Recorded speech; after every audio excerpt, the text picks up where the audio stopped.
Our next session we'll look at seeding sovereignty. How then do we advance the African seed system in Africa?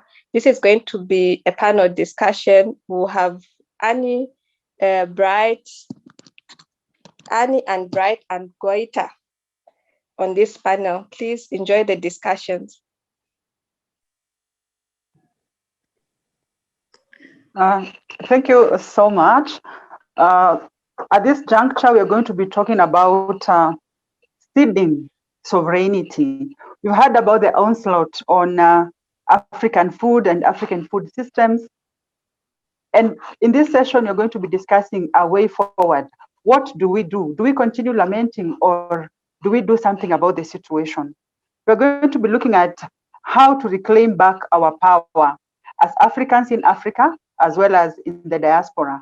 We're also going to talk about how do we sustain seed sovereignty. And lastly, we are going to look at what do we need to do as we move forward. To call upon Anne Maina from Biba, coming from Kenya. Then next, she will be followed by Goita from the western part of Africa.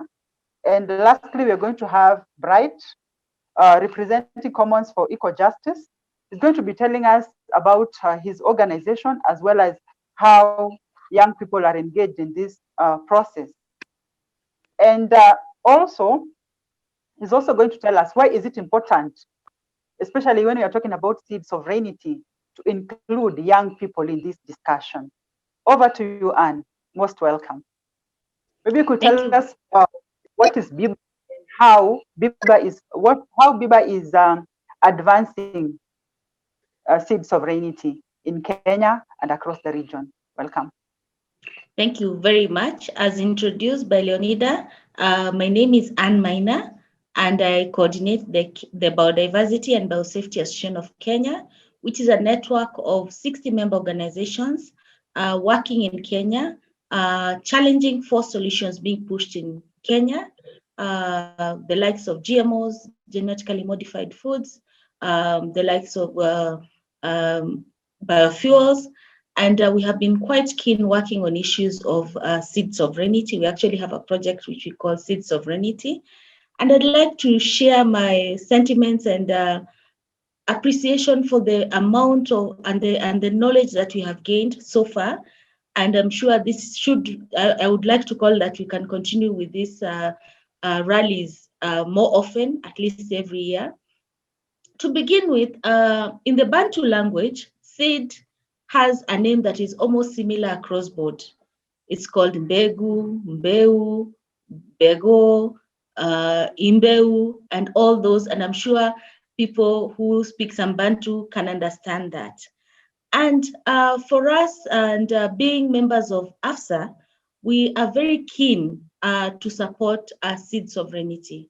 And what do you mean when you say seed sovereignty?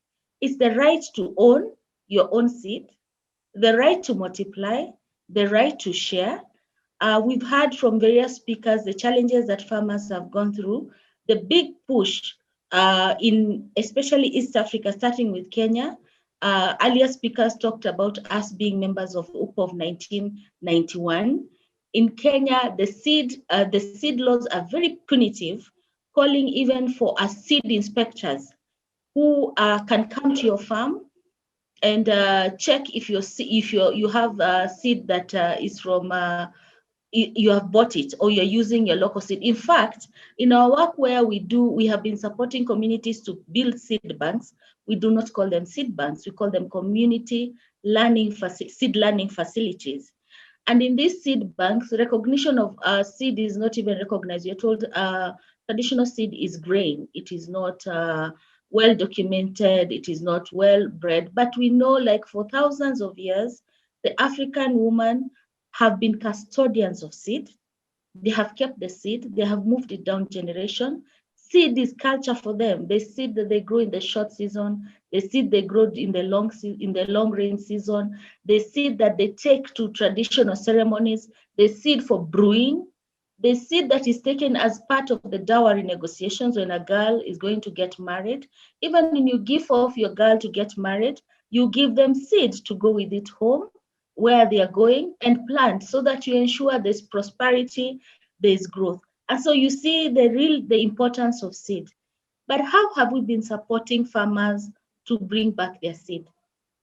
We are more known in Kenya for the campaign against genetically modified foods. And in our course, from way back 2004, as we worked with farmers and told them— And we lost you. Can you hear me now, Leonida? You froze? Yes, we can. Okay. I'm saying that we have been working with farmers over the years, calling for them not to accept genetically modified foods. And when we spoke with the farmers, and they were like, you're telling us not to accept GMOs. We're already in the process of accepting them because, first of all, we are so dependent on hybrids.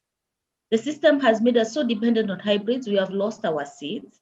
So how are we going? And when you look at the issue of genetically modified foods, the technology is actually in the seeds. And so we saw it was very important to tackle this aspect, because farmers were feeling we need to go back to our seed. But where do we get our seed? Where do we get our traditional seed? How do we multiply it? And so we started this work where we have working with various members. You had Wanjama earlier from Seed Savers Network to build community seed banks. And it has been a process because farmers had to look for the seed, multiply the seed. We have put in resources to build actual seed banks for groups of women, and men have actually come on board. And we have stored, after multiplying, how do you store the seed? How long do you keep it for? Many aspects started coming up. How do you catalog your seed? How do you ensure that the seed does not lose dormancy and does not go into dormancy and you lose its vitality? And so we have continued to work on that. And this has been very beneficial to farmers because now they say, we have our seed. Some have gone even into enterprises. In one area in Western Kenya where we have worked with one of our members called Burma to build a community seed bank in the Butula area, most of the women had begun going back to their traditional vegetable and food crops. Part of the challenge was the challenges related to HIV/AIDS and the need for proper nutrition. And this was very much welcome.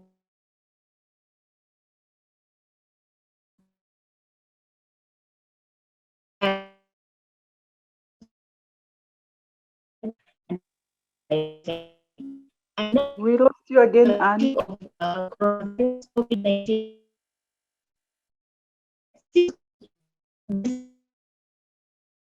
The local which is very important.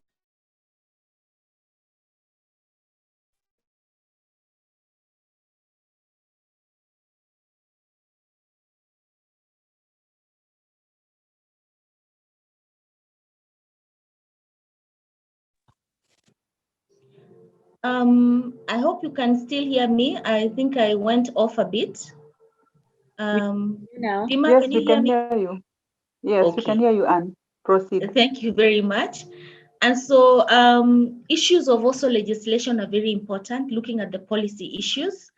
When we talk about the seed laws in Kenya and their punitive nature, there's also the aspect at the regional level, harmonization of seed laws. We belong to the East Africa community, we belong to the Africa Union, and there's harmonization that is going on.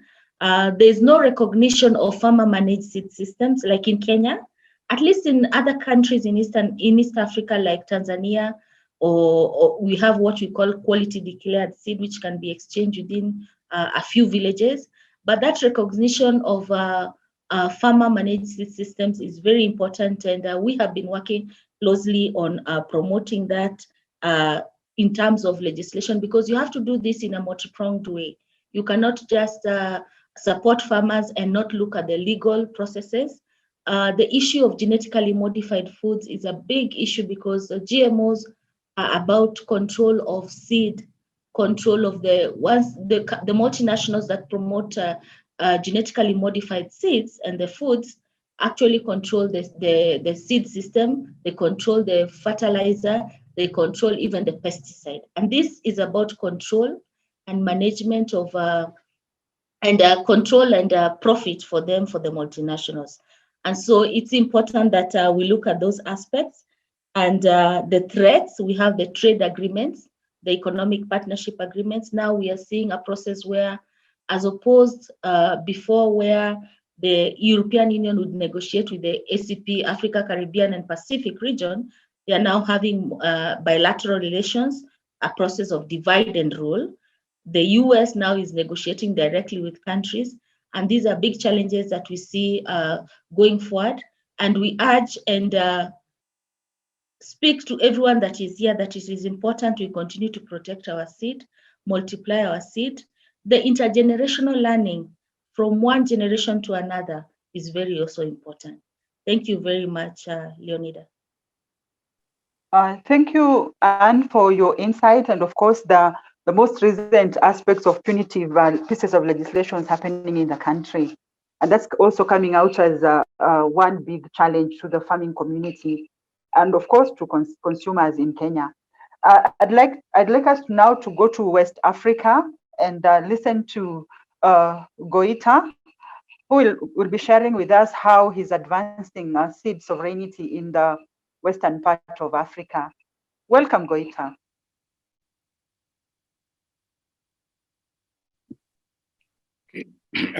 Bonjour à tout le monde. Donc, je commencerai d'abord. Good morning, everybody. So I will first of all thank AFSA for this brilliant initiative, which enable that all that people are doing, worldwide level on the issue of peasant seeds be well known over the world and do a real promotion in this field. So I work for an organization that we call APAD Africa. This organization, was there before USA, Canada, known by many people, which is called in English Shift Change.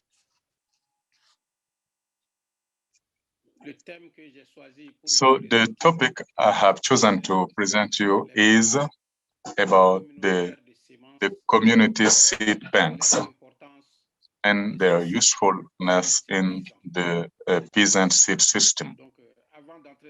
So before developing my presentation, I'm going to tell you that the experience that we got in the field is that we, first of all, identified at the level of Mali at least 5 types of seed farmers, seeds conservation places, 5 categories, of peasants, seeds conservation are the seed granary, the seed hut, the community genes and seeds banks, so the national seed banks, and there's also what we call the seed caves. So it's a matter of scale, but among these 5 categories of places to keep seeds, so I'm going to present the community seed banks and the usefulness in the farmers seed system. I apologize because I'm going to present. I did the presentation in PowerPoint, which I will display and comment. So I'm sure that you're going to hear my voice. So when there are questions, I'll be available to respond also. I know that this presentation on PowerPoint, you already got it. So I already made the presentation. Our organization, which is currently APAD Africa, intervene in Mali in the region of Mopti and precisely in the district of Douaza and Mopti. Hence, we operate in a zone where 95% of the population is represented by smallholder farmers, women and men. So it is a livelihood farming system, and the rainfall varies from 400 to 300 millimeters of rain. So the main crops are millet, sorghum, and rice. So what do the gene and seed community bank, what are they?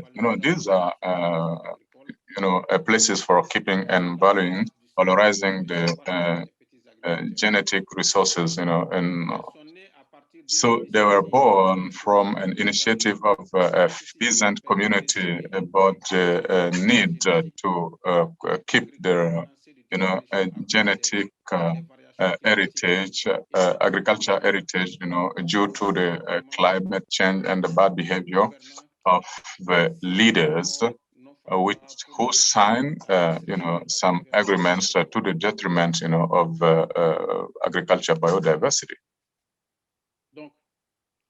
So I'm going to present you here a few categories of keeping seeds, such as, the community gene and seed, banks. I've the stems or the grains, and then the conservation of the cultures of crops which does not produce grains, such as cassava, banana, and also the conservation in soil, on ground of onion, local onion seeds. So the goal of these, gene and seed banks is to conserve, to keep, the diversity of seeds from the smallholder farmers to keep, the traditional tools of conserving the seeds, to be a school in terms of know-how and, of farmers about the seeds and seeds keeping, and keep the farmers' seed which are not well, protected after our harvest. So, and then favor the supply, in seeds, to supply, the farmers that are in difficulties of getting access of seeds, and also help them to select the best one to improve the living condition of members throughout, throughout, the loans and also funds coming from the banks.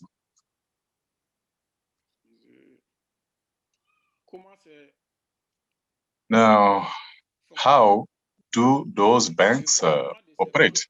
The functioning of these banks is focused on quite a number of elements. First, there is a biological element, the species and the varieties of crops, the material of measurement, to weight, so the management material, so the books, stocks, and the registration in terms of managing the credits, so the register of minutes of meetings, so the traditional tools of keeping the seeds, the traditional products of keeping the seeds, so the willingness of a community determined to use and keep them in a judicious way, the agriculture genetic heritage.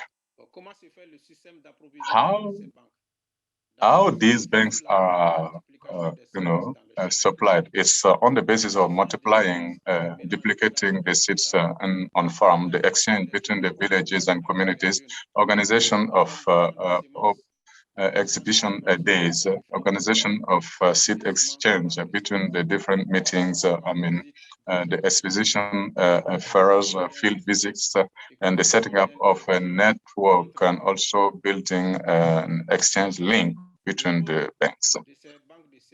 the role of these seed banks in the peasant seed system. So a better conservation of diversity of farming genetic heritage for the coming generation, a better conservation and sharing of a traditional knowledge of conserving the farmer's seed.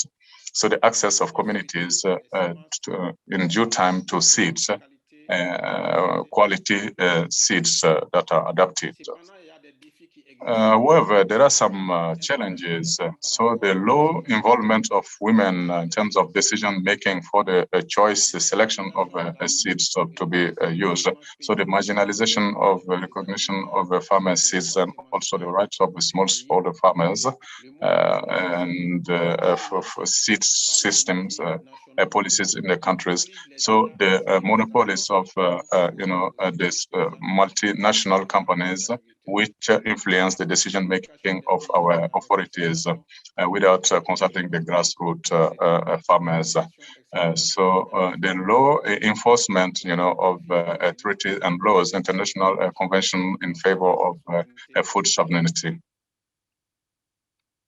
So the law information dissemination about the food sovereignty also. So a few tools and also conservation products. So here, these are the existing tools at the level of our gene and community banks. So it's a way to keep the know-how of farmers' communities in terms of keeping peasant seeds. So okay, I thank you for your lovely patience. Thank you for your input, Goita, and of course, thank you for sharing with us that with seed banks, we can actually access seeds anytime that we want to get the seeds. And of course, it's also helpful, for example, to farmers who are not able to have their own seeds. Thank you for your input. Next, you're going to go to Southern Africa, specifically to Malawi. And there we are going to be meeting Bright. Bright will be talking to us about what he does with the young people. And of course, he's also going to tell us how can we continue to have seed sovereignty, especially when we are working with young people. Welcome, Bright. Thank you so much. And thank you, Lily. I'm so privileged to be part of this discussion. Once again, I'm Bright Piri. Well, I hold dual citizenship. I'm Malawian, but my mom comes from Botswana. So sometimes I identify myself as somebody from that part of the world. Well, it doesn't matter really much because by the end of the day, I'm in Africa and I'm here to preserve my birthright. So I'm going to discuss with you from where Anna Maina left off. Her last statement was to do with intergenerational learning, and I'll take it from there. A little bit about Commons for Equal Justice, where I work. Commons for Equal Justice is basically a diplomacy bureau. What we normally do is we provide both policy and legal counsel to both government and also to non-state actors. But within the context of our work, we are also involved with partners who have got field programs, those that are trying to generate evidence for us to advance with duty bearers. So in the course of our work, we have worked with partners up north in Malawi, where the issue of seed sovereignty agenda is being advanced, and much of the work there is to do with promoting community practices that serve as pathways for the realization of farmers' rights. So same as what mine has already presented in the context of community seed banks. In our case, we call them seed knowledge hubs. And this is what we are doing up north of Malawi, where we build huge community structures and these community structures are compartmentalized, like they are divided into two parts. One part which serves as the hub where conservation of collections done by farmers is done. And also on the other part, this is now where we stock, we transform the whole facility or that section of the facility into a knowledge hub, more or less like a resource center for intergenerational learning. And this is exactly what Anne, the predecessor, just the last presenter just presented. So these knowledge hubs, these community seed banks, the purpose is when we construct them, we make sure that they are constructed very close to schools. And we make that deliberate effort because we want to involve the youth on issues of seed multiplication and also seed conservation. And also we want to make sure that within these communities, farmers are seen as role models for the youth.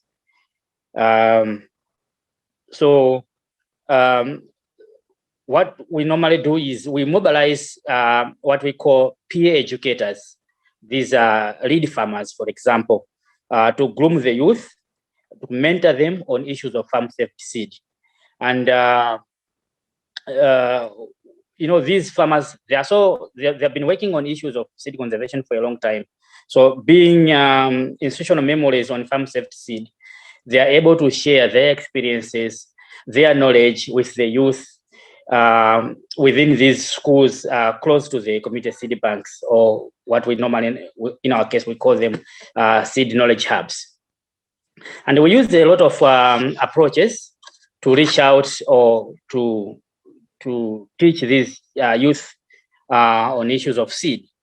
There was a discussion about, somebody talked about storytelling, and that's one of the tools we also use, where these peer educators, come up with stories, things that were happening long time ago and they are no longer there. Diversity that was existing long time ago, but we don't have it anymore in these communities. So they tell stories to these youth, motivating them, inspiring them that there is actually justification for us to conserve, there is justification for us to multiply the seeds. We also use publications, basically things simple to read leaflets on farmer managed seed systems and also on farmers' rights. And also some publications can be in the form of catalogs, basically catalogs on collections and also on the uses of these collections. And we also use graphics, basically germplasm rescue and repatriation systems, how that has been done within the community. We talk to the youth about red zoning, red listing, so they can be able to appreciate, how much diversity is changing within their communities. And the last part that I want to share with you is about what we call now diversity field schools, where we mobilize both the community and also the youth. So basically, this is the old and the youth to interact on community-centered learning and action platforms, where both the youth and the peer educators, these are just the farmers, they participate to understand the value of biodiversity management and also agricultural plant genetic resources. Somebody said land is the best seed bank, and this is the part that we normally also use, making sure that what they are learning in the resource center, they can also appreciate it in the field. So the issue of diversity field schools comes into play. Yeah, we have made a lot of strides.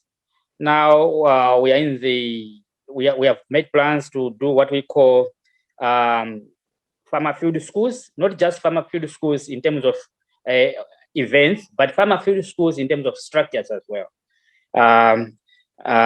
where things like diversity field floras can be discussed within that, So there will be a link between what is happening in the field and also what is happening in the community seed banks. So this is what I wanted to share with you, and I welcome your comments and questions. Thank you very much. Thank you very much, Bright, for sharing specifically what's happening and, of course, how the food and the seed system can be made more attractive to make young people to get into it. So without much further ado, and of course, taking into consideration on issues of time, I'm just going to ask the three of you to tell us, share with us, what key message you have for the audience, and of course, what would you like the audience that's listening to us, that's with us, listening in different parts of the world, in one sentence, what would you'd like them to do in order to support your efforts? We're going to start with Anne. Welcome.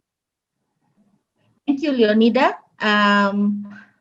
For me, my clarion call will be, we want to sowing seeds of sovereignty, because seed is our right, seed is our fundamental freedom, seed is our future, and so we are calling for us to sow seeds of sovereignty. Thank you. Okay, thank you so much, Anne, for your input. Next, I'll go to West Africa, to Goita.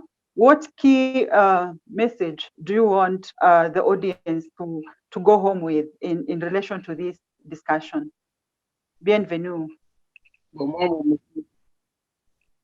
Merci. Mon message clé est que il faudrait que nous fournissons des Thanks a efforts. lot. My message is that we have to combine our efforts in order to associate all that we are doing, to associate, the administrative decision and political decision makers, in order to enable them to better understand, the action that we are taking, so as to push them to help us bring a change, and also all the documents that we are really editing, publishing. So we have to translate them into local languages so as to enable the farmers to better take ownership of those documents, so as to help ourselves to really continue, sustain our daily struggle. Thanks a lot.